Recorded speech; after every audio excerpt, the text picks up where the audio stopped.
screamed Teddy. "It wasn't just a random wooden walrus out on a mesa." She scoffed as if that would be bananas.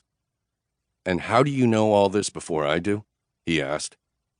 Well, about that," Steph said, and it was in that brisk "I have some bad news" voice that all managers seem to have. Teddy's butthole clenched. "I heard because it came bundled with another thing. I got a call from Winnie's agent, and she's going to call you later tonight when she knows more, but she wanted to put me and your male lead in the know in case the story broke over social media before then. Winnie's in the hospital right now." Shit. Winnie Baker was a wholesome child star turned wholesome made-for-TV movie actress, and she was going to be one of the leads in his first-ever Christmas movie production.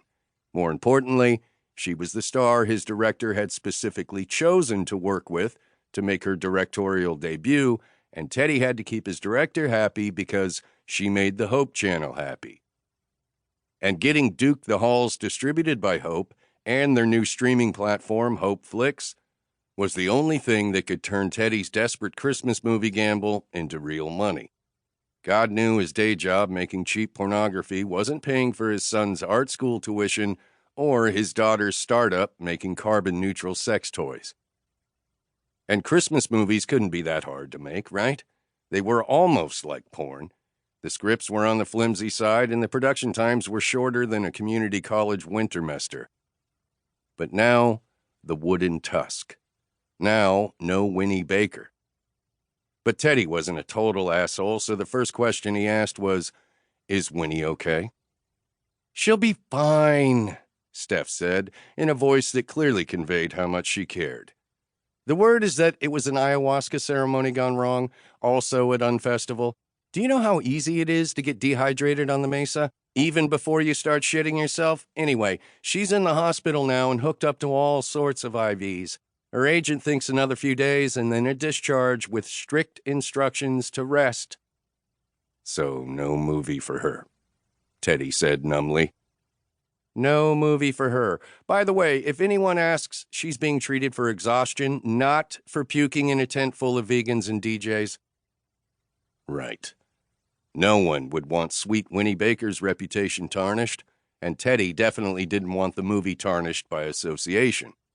No, he needed his new production company to appear 5,000% above board so that no one would dig too hard and find out that Teddy Ray Fletcher was the same man who owned Uncle Ray Ray's, a porn studio specializing in, well, less stuff than it used to, now that his daughter was in her 20s and spent every family meal lecturing him about creating ethical mission statements.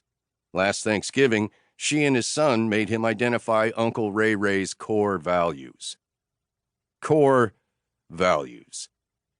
"So if I were you," Steph went on, "I'd round up your director and get that shit recast ASAP. Sweet baby Jesus, did you see that? And on a unicycle, only in Silver Lake, am I right?"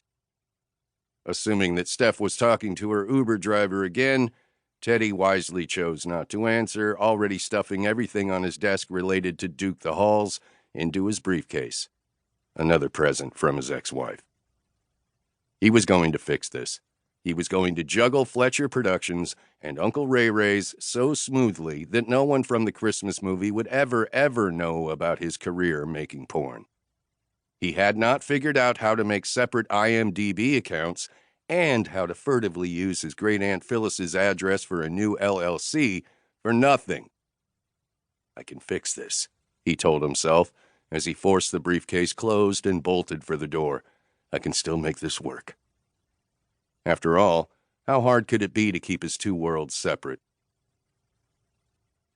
3 hours later, Teddy was sitting across from his director in an airport Chili's too, glowing with chili pepper string lights and mini Christmas trees at every table.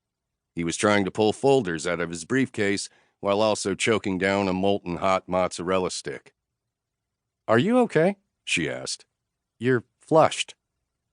Teddy fumbled some folders on the table and then dabbed at his forehead with his napkin, hoping he wasn't sweating too much. His pale complexion showed every degree of flush and every stipple of sweat. It made him self-conscious. "This is stressful stuff, but nothing we can't handle," he said, trying to sound smooth and in control.